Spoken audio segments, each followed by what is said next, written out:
Bem, dou então as boas noites aos nossos queridos irmãos e irmãs das igrejas de Paiva, Correios e Almada. Sejam bem-vindos a esta reunião por Zoom sobre o livro O Grande Conflito. E hoje vamos, como já foi dito, abordar um capítulo muito interessante, que é um grande alerta para cada um de nós e também para aqueles que se relacionam connosco e aos quais nós temos o dever de alertar. É o assunto do espiritismo ou do espiritualismo. Como eu faço sempre, vou fazer um pequeno sumário daquilo que vou abordar hoje. Então, nós vamos ver os traços do espiritualismo ou do espiritismo, vamos ver depois a condenação divina do espiritualismo, a origem do espiritualismo e, finalmente, terminaremos com uma advertência sobre este ismo que é moderno e que começou em força na sua forma contemporânea em meados do século XIX. Mas então, começando pelo princípio, a doutrina da imortalidade da alma, tomada de empréstimo da filosofia pagã e incorporada na fé cristã, suplantou a verdade bíblica de que os mortos nada sabem, como nos diz Eclesiastes capítulo 9, versículo 5. Nós vimos isso no programa, o primeiro grande engano, que se não me engano foi o programa anterior. Nós estudamos isso com todo o cuidado. Se os irmãos tiverem curiosidade de saber mais, vão ao canal YouTube da Igreja das Paivas e vejam o vídeo que ficou gravado.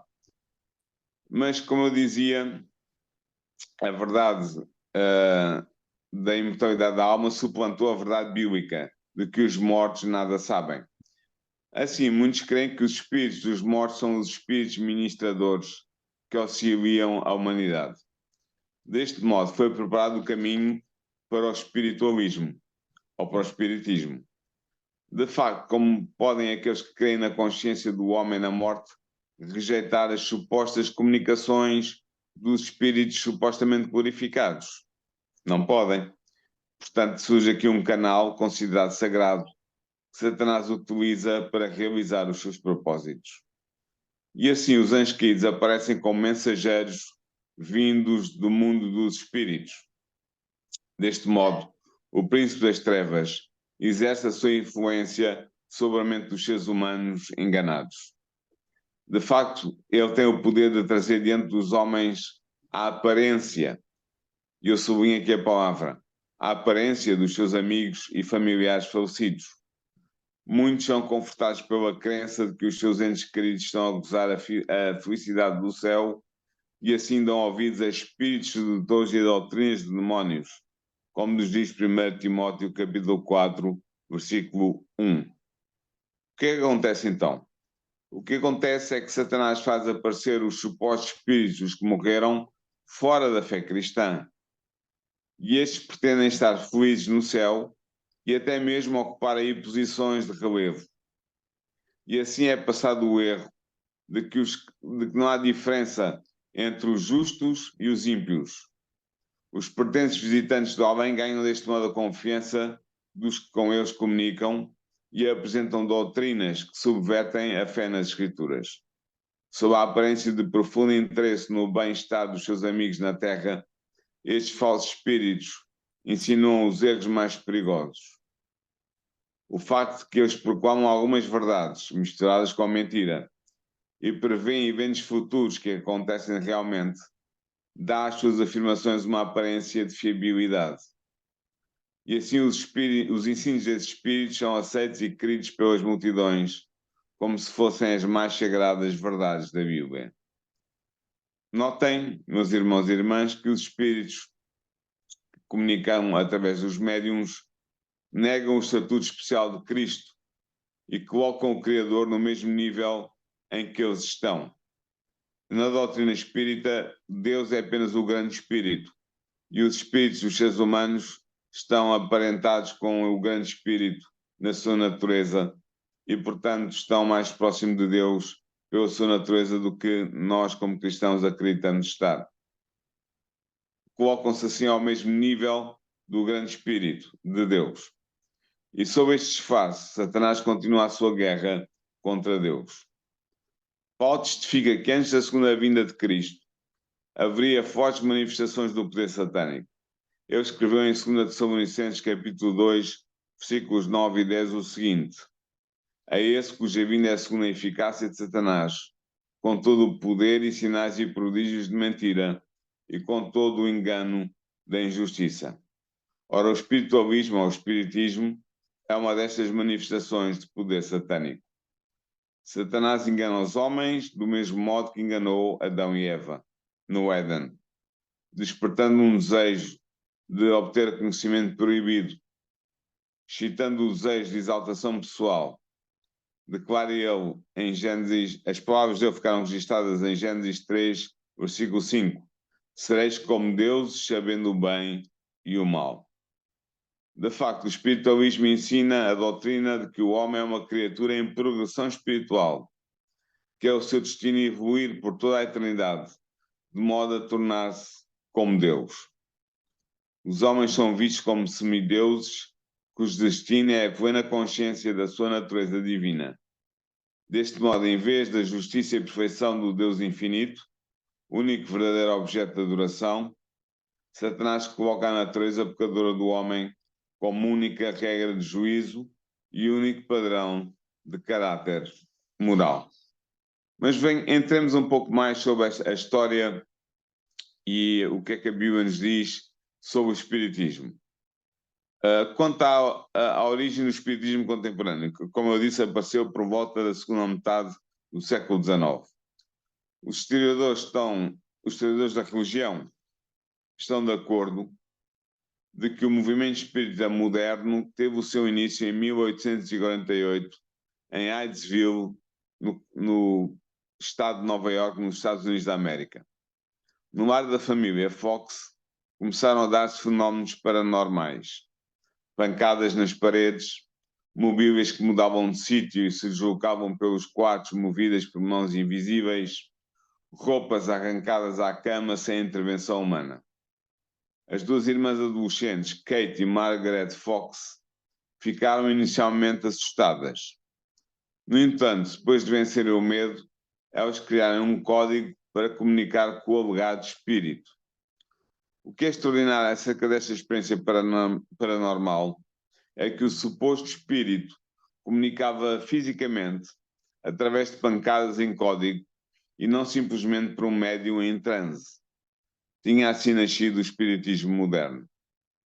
A partir daqui, o movimento espírita desenvolveu-se consideravelmente. Nos Estados Unidos da América, ele vai assumir um aspecto marcadamente cristão, eu uso aqui cristão entre aspas, tendo-se, entretanto, fundado 4 grandes igrejas espíritas, que em conjunto contam com cerca de 500 mil de aderentes. Na Europa e na América Latina, o espiritismo desenvolveu-se a partir da sua codificação por Allan Kardec, eminente espírita francês do século XIX, apresentando-se também com uma roupagem cristã.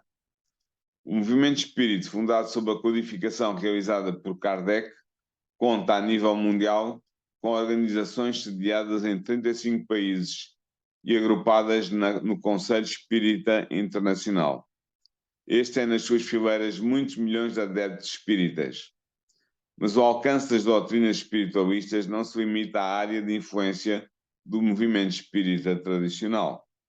Na segunda metade do século XX, as práticas e as doutrinas espiritualistas encontraram-se amplificadas no movimento da Nova Era, do qual eu já tive a oportunidade de falar na semana passada.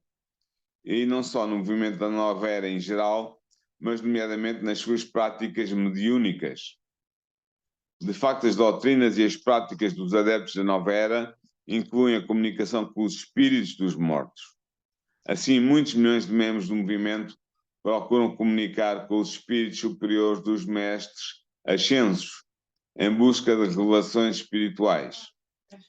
O movimento espiritualista pretende ser a manifestação da verdadeira doutrina e da autêntica práticas cristãs.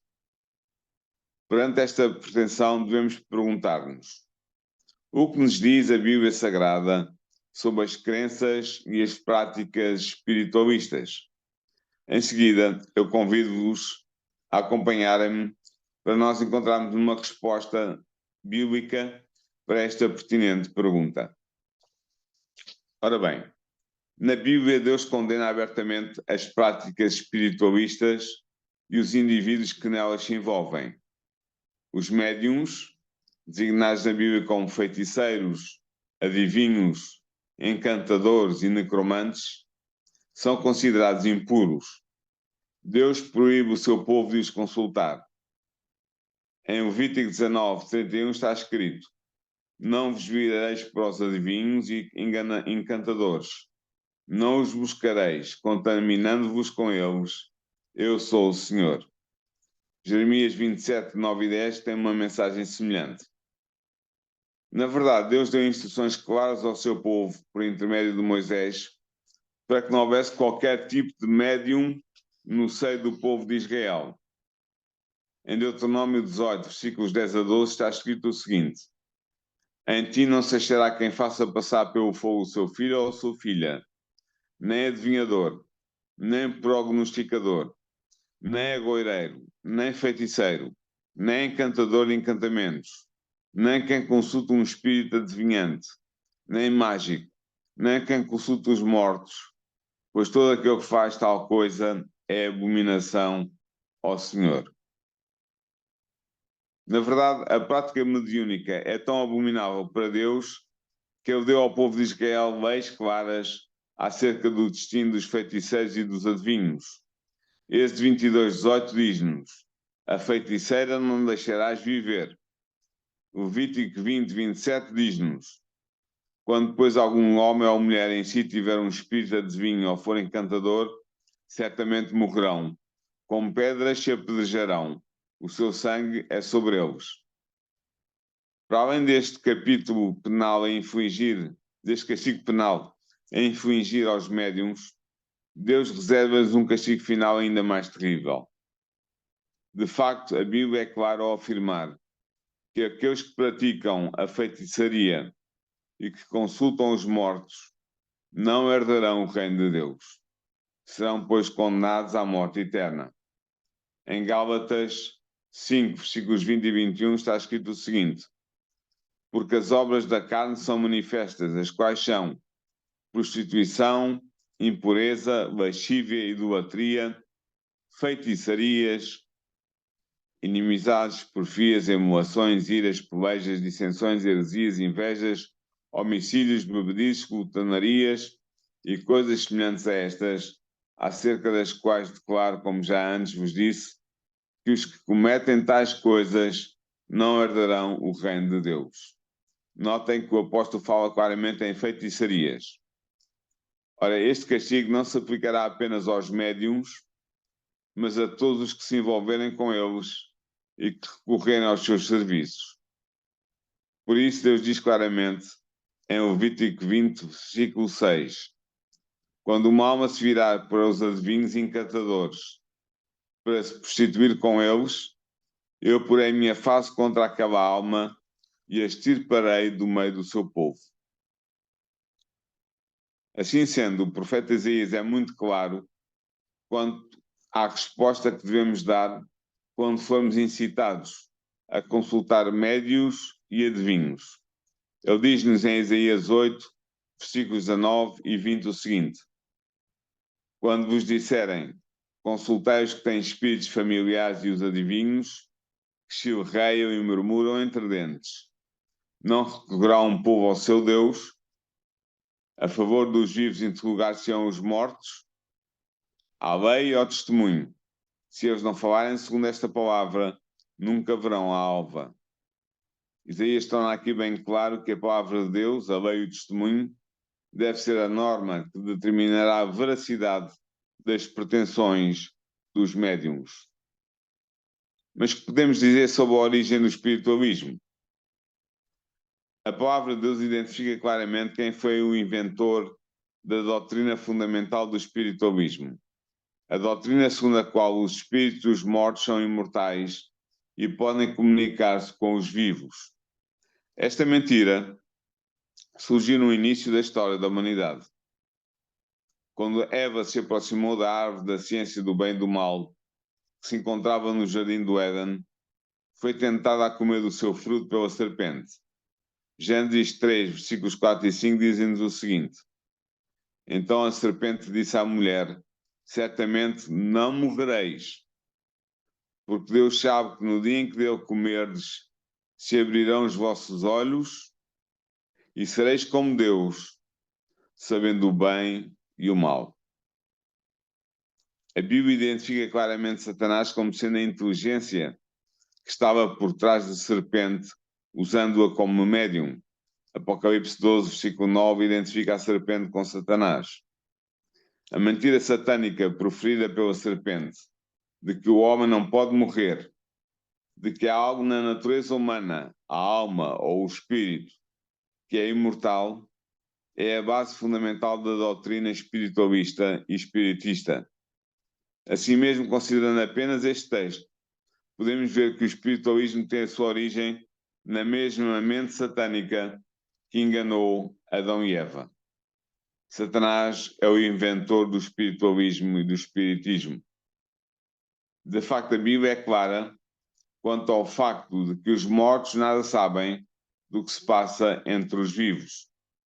Eclesiastes 9, versículo 5 diz-nos: porque os vivos sabem que hão de morrer, mas os mortos não sabem coisa nenhuma, nem tampouco eles têm jamais recompensa, mas a sua memória ficou entregue ao esquecimento.